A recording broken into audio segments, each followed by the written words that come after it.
ایسا لگتا ہے مجھے کہ آج ہم قرآن کے ساتھ بھی ایسا کر رہے ہیں یا نہیں کر رہے ہیں، آپ خود سوچیے اس بات کو۔ تو اس آیت میں کہا جا رہا ہے پکڑو اس کو قوت کے ساتھ، وَإِذْ أَخَذْنَا مِيثَاقَكُمْ، ہم نے تم سے لیا تھا پکا عہد، وَرَفَعْنَا فَوْقَكُمُ الطُّورَ، پہاڑ کو تمہارے سر پہ اٹھا کے سختی کے ساتھ، خُذُوا مَا آتَيْنَكُمْ بِقُوَّةٍ، پکڑو اس کو، سختی سے پکڑو۔ تو بس اور کیا، صرف پکڑو ہی نہیں، وَاذْكُرُوا مَا فِيهِ، اور یاد کرو جو اس میں ہے، یعنی جو کچھ اس میں ہے یاد کرو۔ اور یاد کرنے کا لفظ کیوں آیا یہاں پہ؟ یاد کس کو کیا جاتا ہے؟ یاد کا لفظ کیا؟ اس کا مطلب صرف یہ نہیں ہے کہ آپ طوطے کی طرح اس کو رٹ لو، یاد کر لیا میں نے سارا، وہ الگ اس کی برکتیں رحمتیں ہیں، لیکن اس کے اوپر جب تک اس کو بار بار، اور یاد رکھنے کا طریقہ یہ ہوتا ہے نا کہ کسی بھی چیز کو یاد رکھنے کا طریقہ کیا ہوتا ہے خاص طور پر، اور یاد کس کو کیا، یہاں پر ایک چیز اور میرے دل میں آ گئی ہے، یاد کس کو کیا جاتا ہے؟ جس سے بہت پیار ہوتا ہے نا، اس کی یاد دل سے جاتی نہیں ہے، اس کو یاد کرنے کی نوبت ہی نہیں آتی کیونکہ وہ بھلایا نہیں جاتا، تو پھر ہم قرآن کو کیوں بھول بیٹھے ہیں؟ تو یاد کرو، یعنی بار بار پڑھو، بار بار دہراؤ، بار بار اس کو دیکھتے رہو، بار بار اس سے رہنمائی لیتے رہو، بار بار اس کو سنتے رہو، بار بار اس کو اپنی زندگی پر، اپنی زندگی کو اس کے مطابق بناتے رہو۔ جب جب تمہیں سمجھ نہ آئے کسی بھی مسئلے کی، اسی طرف لوٹو، اسی کو سنو، اسی کو پڑھو، اسی کو جانو، اسی پر عمل کرو بار بار۔ یہ ہے بار بار یاد کرنا۔ ادھر جب کہتے ہیں نا، جب کوئی کسی کو کوئی دکھ ہو، کوئی تکلیف ہو، تو کوئی اپنا یاد آتا ہے، تو قرآن اللہ نے اتارا ہے نا، اسی طرح ان کو جب یہ کتاب دی گئی تھی، بنی اسرائیل کو تورات دی گئی تھی، تو ان کے لیے بھی تو ساری معاملات اس سے ان کی زندگی کے حل ہونے تھے نا۔ تو اللہ تعالیٰ بتا رہے ہیں کہ ان کو سمجھا رہے ہیں، ان کو یاد دلا رہے ہیں کہ یاد کرو کہ تو جب تمہارے ساتھ یہ ہوا تھا، ہم نے تمہارے بنی اسرائیل کے سروں پہ پہاڑ کو اٹھا کے سختی کر کے، اور کہا تھا کہ اس کتاب کو پکڑ لو، اور اس کے ساتھ اس کو یاد رکھنا، یعنی اس کتاب کو زبان سے بھی اور عمل کے ساتھ بھی دہراتے رہنا، زبان سے بھی اور عمل کے ساتھ بھی اس کو دہراتے رہنا، اسے پڑھتے رہنا، اسے یاد رکھنا، یعنی تمہاری زندگی اس کتاب کے ساتھ گزرنی چاہیے۔ کیوں؟ کیونکہ یہ ضروری ہے، اس لیے کہ لعلکم تتقون، تمہاری زندگی کتاب کے ساتھ کیوں گزرنی چاہیے؟ اس لیے کہ لعلکم تتقون، تاکہ تم بچ جاؤ۔ کس سے بچ جاؤ؟ تقوی پیدا ہو نا۔ تو جس کے اندر تقوی ہوگا وہ بچے گا نا، ہر مصیبت سے بچے گا، دنیا کی بھی اور آخرت کی بھی، اللہ کی ناراضگی سے بچے گا، اور جو اللہ کی ناراضگی سے بچے گا تو آخرت میں پھر اس کے مسئلے آسان ہوں گے نا۔ جیسے کہ ہم پہلے پیچھے پڑھ کے آئے نا، پیچھے والی آیات میں، کہ جب تمام انسانوں کو رب کی عبادت کا حکم دیا گیا کہ اے لوگوں اپنے رب کی عبادت کرو، تو ساتھ میں وجہ کیا بتائی گئی؟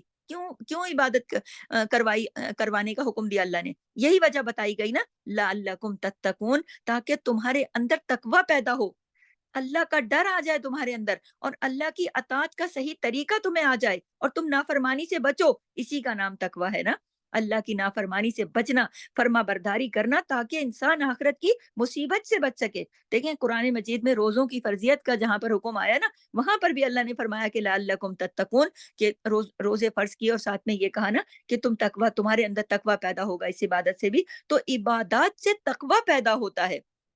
اب بات کس سے کی جا رہی ہے؟ واپس میں تھوڑا سا آپ کو یاد دہانی کروں کہ اللہ یاد کرا رہا ہے بنی اسرائیل کو، اور کتاب آخری ہے، پیغام آخری ہے، اور قرآن ہمارے نبی پر اتارا گیا، تو یہ پیغام سب ہمارے لیے بھی ہے، اور ہم اس آئینے میں خود کو بھی دیکھیں گے۔ تو یہاں پر بات ہو رہی لعلکم تتقون، تاکہ تقوی پیدا ہو، تقوی پیدا ہو، اللہ کا ڈر، اللہ کا خوف پیدا ہو، اور تاکہ وہ پھر ہمارے لیے راہ نجات بھی ہو۔ تو اس آیت سے بہت ساری قیمتی باتیں پتہ چلتی ہیں، بہت سارے خوبصورت پوائنٹس پتہ چلتے ہیں، بہت ساری عمل کی اور بہت ساری باتیں پتہ چلتی ہمیں۔ تو پہلی جو بات ہے، جو نمبر 1 لکھیں، کہ جو پہلی بات ہے نا کہ پکا وعدہ لیا گیا، نمبر 1 پہلی بات، پکا وعدہ لیا گیا کتاب کو پڑھنے کا اور اس پر عمل کرنے کا۔ اسی کو اس کتاب، یہ آیت بنی اسرائیل کو یاد دلا رہی ہے، تو اس میں ہمارے لیے جو حکم احکام ہیں وہ ہمیں سمجھ آ رہی نا، کہ بنی اسرائیل کو سے پکا وعدہ لیا گیا کتاب کو پڑھنے کا اور اس پر عمل کرنے کا۔ تو ایک مسلمان سے نہیں لیا وعدہ اللہ نے کتاب کو پڑھنے کا؟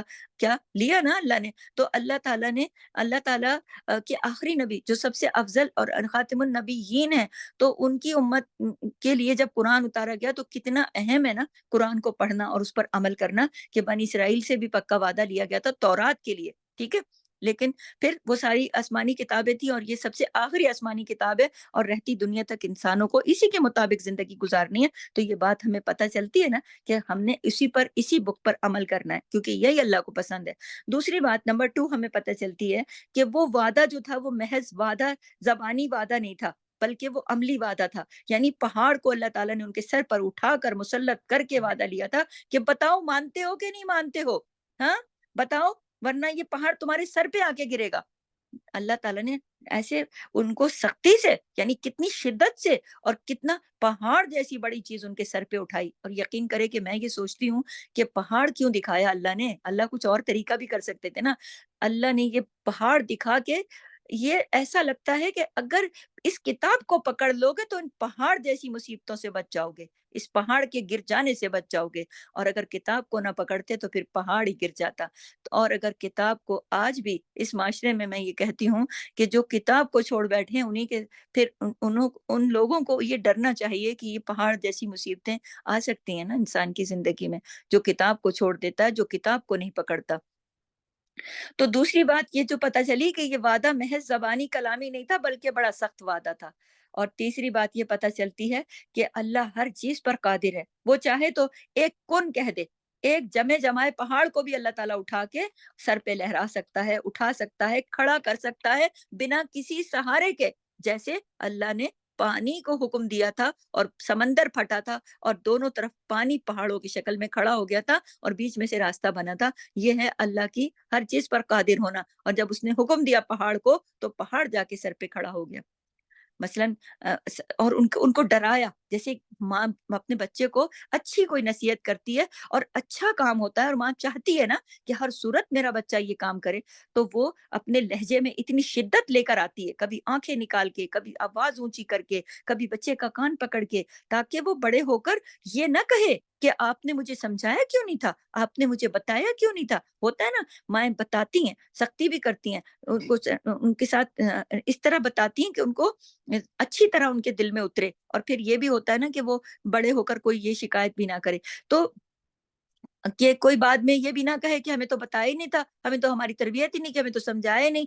تو بعض مرتبہ کسی کو ایسا ہوتا ہے نا کہ کسی مرتبہ ایسا ہوتا ہے کہ ہم کسی کو سمجھاتے ہیں نا، بچوں کو جیسے مائیں سمجھاتی ہیں یا استاد سمجھاتے ہیں یا جیسے بھی رشتے ناتے ہوتے ہیں، مرتبے ہوتے ہیں، اسی لحاظ سے کوئی لوگ ایسے ہوتے ہیں جو لفظوں سے سمجھ جاتے ہیں، صرف لفظوں سے، اشاروں سے، تھوڑی سی بات کر دو، تھوڑے بہت اشارے دے دو، بات سمجھ جاتے ہیں۔ لیکن کچھ لوگ ہوتے ہیں کہ پھر ان کے ساتھ سختی بھی کرنی پڑتی ہے۔ یہ بات بھی یہاں سے سمجھ میں آ رہی ہے کہ کتنی نرمیاں کر لی تھی اللہ تعالیٰ نے، لیکن ان کی سمجھ میں بات آ نہیں رہی تھی، تو پھر اللہ تعالیٰ نے سختی کی اور پہاڑ اٹھایا سر پہ۔ یہاں پر ایک بات اور میرے دل میں اچانک آئی ہے کہ دیکھیں آج کل کے اس دور میں جب مصیبتیں آ رہی ہیں، لوگ یہ بھی کہتے ہیں کہ مسلمان تو اتنی اہم امت ہے، پھر ان پہ کیوں سختیاں آ رہی ہیں، مصیبتیں آ رہی ہیں۔ تو اگر دیکھا جائے تو اللہ تعالیٰ سختیاں، مصیبتیں تو کسی بندے پہ نہیں لاتا نا، اللہ تو ظالم نہیں ہے۔ انسانوں کے اپنے اعمال کی وجہ سے، جیسے بنی اسرائیل نے کتاب کو چھوڑ دیا تھا تو پھر اللہ کو مجبوراً پہاڑ اٹھا کے ان کے سر پہ لہرانا پڑا کہ گراؤں میں پہاڑ کو تمہارے اوپر، یا پکڑتے ہو۔ تو اسی طرح اللہ نے امت محمدیہ کے ساتھ تو پھر بھی بہت آسانیاں کر دی کہ یہ جو پریشانیاں ہوتی ہیں یا دکھ ہوتے ہیں یا مصیبتیں ہوتی ہیں، تو یہ ایک طرح کا پیغام ہے کہ پکڑو اپنی کتاب کو۔ لوگ کہتے ہیں نا کہ دین میں تو کچھ جبر نہیں ہے، لا اکراہ فی الدین، دین میں تو کچھ جبر نہیں ہے، ہاں۔ تو بات یہ ہے کہ جب تک آپ دین میں نہیں ہوتے ہو تو پھر تو کوئی جبر نہیں ہے نا، کوئی کسی کو مار پیٹ کے تو دین میں نہیں لا سکتا نا، زبردستی کر کے، آنکھیں دکھا کے، کان پکڑ کے، یا غصہ دکھا کے دین میں تو نہیں لا سکتا۔ لیکن جب دین میں آ گئے ہو تو پھر ہر طرح کی کوشش کرنا چاہیے، اس کو سکھانے کے لیے، اس کو سیکھنے کے لیے محنت بھی کرنی چاہیے، اور سمجھانے والوں کو، تربیت کرنے والوں کو پھر سارے طریقے اختیار کرانے پڑتے ہیں۔ مثلاً بچہ ہے، چھوٹا ہے، نماز سے ابھی اس کی عمر 10 سال ہو گئی ہے، تو اگر اس کو ماں باپ اسی حال پہ چھوڑ دیں، اس کو سکھائیں کوئی نہ، اس کو سمجھائیں کوئی نہ، اور اس کو کبھی پیار سے، کبھی مار کے پڑھانی پڑتی ہے نا نماز، تو اس کی کیوں؟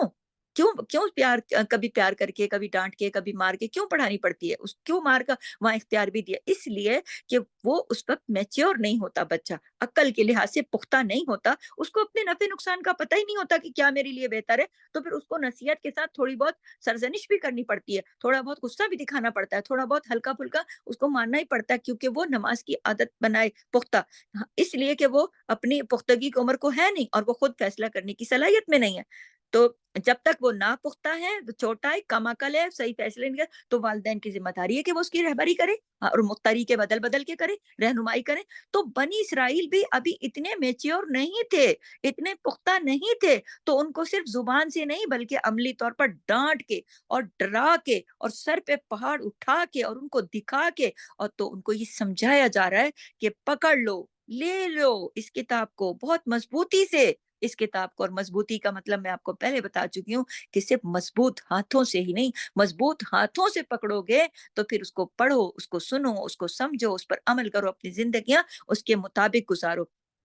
تو اسی میں ہمارے لیے بھی یہ جو بات ہے کہ میں آپ کو پوائنٹس بتا رہی ہوں، تو اس آیت سے جو باتیں پتہ چل رہی ہیں، تو یہاں ایک اور بات نمبر 4 پہ پتہ چلتی ہے کہ حکم صرف بنی اسرائیل کے لیے نہیں ہے بلکہ یہ ہمارے لیے بھی ہے، اور ہمیں بھی اس سے نصیحت پکڑنی چاہیے کہ ہم صرف جو قرآن کو، ہماری جو کتاب ہے، ہم نے بھی سوچنا ہے نا، ہم نے بھی اسی پر عمل کرنا ہے نا، کہ اللہ نے جو کتاب ہمیں دی ہے وہ صرف پکڑنے کے لیے، مضبوطی سے پکڑنے کے لیے، دل سے عمل سے، یہ نہیں ہونا چاہیے کہ انسان کا دل چاہے تو پڑھ لیا، دل نہیں چاہے تو نہ پڑھا۔ وَاذْكُرُوا مَا فِيهِ، اسے پڑھتے رہو، اس کی تلاوت کرتے رہو، جیسا کہ آپ کو پتا ہے نا ہمارے دل کی کیفیت کیوں بار بار کیوں بولا، اس لیے بار بار آپ کو پتا ہے نا کہ دل کی کیفیت تو بدلتی رہتی ہے نا، دل قلب کہتے ہیں نا عربی میں، تو قلب کا تو مطلب یہ ہے کہ جو الٹتا پلٹتا رہتا ہے، کبھی کیسی کیفیت ہوتی، کبھی کیسی۔ اب آپ نے ایک دفعہ قرآن پڑھا، اس وقت آپ کے دل کی کیفیت کچھ اور تھی، آپ کے آپ نے کچھ اور طریقے سے آپ کا اس کے دل آپ کا سوچ رہا تھا، کبھی ایسی کیفیت ہوتی ہے، کبھی کیفیت ایسی ہوتی ہے بندہ وہی آیت سنتا ہے بندہ رونے لگ جاتا ہے، اس کی کیفیت بدل جاتی ہے۔ تو آیت کا پیغام آپ کبھی سمجھ میں نہیں، ایسا ہوتا ہے کہ آیت کو پڑھا سنا، پیغام سمجھ میں نہیں آیا، اور کبھی اس سے مختلف کیفیت ہوتی ہے تو بہت اچھے سے سمجھ میں آتا ہے۔ تو جس طرح زندہ رہنے کے لیے، یہ نوٹ کر لیں کہ جس طرح زندہ رہنے کے لیے روز انسان کو غذا کی اور سانس لینے کے لیے آکسیجن کی ضرورت ہوتی ہے، بالکل اسی طرح کتاب کو بھی، جو یہاں ذکر آیا ہے نا، جو لفظ آیا ہے نا ذکر کا، یعنی تکرار کے ساتھ آیا ہے نا، یعنی بار بار کرو، تو اسی طرح کتاب کو بھی لازمی سمجھ لو، روز پڑھو، سمجھو اور اس پر عمل کرو، اسی میں فائدہ ہے۔ لعلکم تتقون، یہ پانچویں بات بھی آ گئی سامنے، کہ اس سے یہ بھی بات پتہ چلی کہ تقوی پیدا کرنے کے لیے اس کتاب سے رشتہ مضبوط کرنا پڑے گا، اس کتاب کو مضبوطی سے پکڑنا پڑے گا، یعنی مضبوطی سے پکڑنا سے مطلب بار بار اتنا پکا رشتہ، سمجھنا، عمل ضروری، تبھی تو تقوی پیدا ہوگا۔ اور چھٹی بات یہ بھی سمجھ میں آ رہی ہے کہ ایک نیکی دوسری نیکی کو کھینچ لاتی ہے، ایک نیکی دوسری نیکی کے ساتھ تعاون کرتی ہے، یعنی آپ کتاب کے پڑھنے کے ساتھ تقوی کا لفظ آ گیا کہ تقوی جس میں ہے، جو کتاب پڑھے گا اس کو تقوی ملے گا، اور جس کو تقوی ملا اس کو ہدایت ملے گی، اور جس کو ہدایت ملے گی وہ پھر مزید نیکیاں کرنے کے قابل ہو جائے گا، اس کی نیکیوں میں مزید اضافہ ہوگا، اور پھر مزید تقوی آئے گا، پھر جب مزید تقوی آئے گا پھر مزید اس کی اللہ کی ہدایت ملے گی، پھر اس کو مزید نیکیوں کا عمل ملے گا۔ تو یہ ایک سرکل ہے، آپ دیکھیں، کتاب کو پکڑا، تقوی ملا، تقوی کے بعد ہدایت ملی، ہدایت کے بعد نیکیوں کی توفیق ملی، پھر نیکیوں کی توفیق سے پھر تقوی بڑھ گیا، پھر تقوی بڑھنے سے پھر ہدایت مزید مل گئی، پھر مزید ہدایت کے ساتھ مزید نیکیوں کی توفیق مل گئی۔ تو یہ ایک پورا سرکل ہے، اور اگر آپ نے کہیں سرکل کو توڑ دیا تو پھر کیا ہوگا؟ تو تقوی نہیں رہے گا نا، اگر کتاب سے تعلق نہیں رہے گا تو مین جو چیز ہے کتاب سے تعلق، یہ پورے سرکل کی بیس ہے۔ اگر کتاب سے ہی آپ نے رشتہ توڑ دیا، تعلق توڑ دیا، تو آپ کو تو سرکل ٹوٹ جائے گا نا۔ کتاب سے رشتہ چھوڑا، تقوی ختم، تقوی ختم، توفیق، ہدایت ختم، نیکی کی توفیق ختم۔ تو کتاب کو مضبوطی سے پکڑا، اس پوری آیت میں لازمی اور ضروری یہ بات ہے یاد رکھنے کی، جو خاص طور پر نوٹ کر لیں، کہ تقوی حاصل کرنے کے لیے کتاب سے تعلق ضروری ہے، کہ اگر تقوی ہے تو پھر آپ کو ہدایت بھی ہے، توفیق بھی ہے، اور پھر مزید ہدایت بھی ہے، مزید توفیق بھی ہے، جتنا زیادہ آپ کے اندر تقوی ہے، کیونکہ جتنا زیادہ آپ کا تعلق مضبوط ہے کتاب کے ساتھ، اتنا ہی پھر تقوی زیادہ ہے. جب کتاب کے ساتھ تعلق نہیں، تقوی بھی نہیں، تو ہدایت بھی نہیں اور توفیق بھی نہیں. تو اس سے یہ سمجھ میں آتا ہے، کیونکہ تقوی حاصل کرنے کے لیے جب بتا دیا کہ تم اس کو پکڑ لو مضبوطی سے تو پھر تمہیں تقوی ملے گا. تو تقوی جس کو مل جائے پھر اس کو ہدایت مل جاتی ہے نا، ہدایت ملتی ہے نیکیاں کرتا ہے. تو یہ چیز کتنی اہم سمجھ میں آ رہی ہے کہ ہم تقوی حاصل کرنے کے لیے اس کتاب کو خذوا ما آتینکم بقوۃ، پکڑ لو اس کو جو ہم نے تمہیں دیا ہے، طاقت کے ساتھ، قوت کے ساتھ، پورے ارادے کے ساتھ، نیت کے ساتھ، خوشی کے ساتھ. وَاذْكُرُوا مَا فِيهِ، اور یاد کرو اس کو جو اس میں ہے. یعنی بار بار پڑھو اس کو جو اس میں ہے، اور بار بار پڑھنے سے انسان اپنی زندگی پر اپلائی کرتا ہے. لَعَلَّكُمْ تَتَّقُونَ، تاکہ تم بچ جاؤ، تاکہ تمہارے اندر تقویٰ آ جائے، اللہ کا ڈر آ جائے، تاکہ تم گناہوں سے بچ جاؤ، بدکاریوں سے، ہر چیز سے، غلط کاموں سے بچ جاؤ. اس کے لیے کیا کرنا ہوگا؟ کتاب کو پکڑنا ہوگا، کتاب کا علم حاصل کرنا ہوگا، کتاب پہ غور و فکر کرنا ہوگا، کتاب کو پڑھنا ہوگا، کتاب کو سیکھنا ہوگا، کتاب کا علم لینا ہوگا. تو یہ سب کیسے ہوگا؟ یہ سب کتاب سے جڑ کر ہی ہوگا نا. تو یہ سب کیا اگر، تو پھر کیا ہوگا؟ پھر یہ سب چیزیں تقوی کے حصول کا ذریعہ بنیں گی. اور اگلی آیت میں پھر اسی سے اگلی کلاس میں آتی ہوں. بہت ریکارڈنگ پہ جا رہی کلاس، لمبی ہو جائے گی. تو اگلی آیت پر اسی سے ریلیٹڈ ہے، آپ تھوڑا سا اسی دھیان میں رہیے اور اگلی آیت پر چلتے ہیں.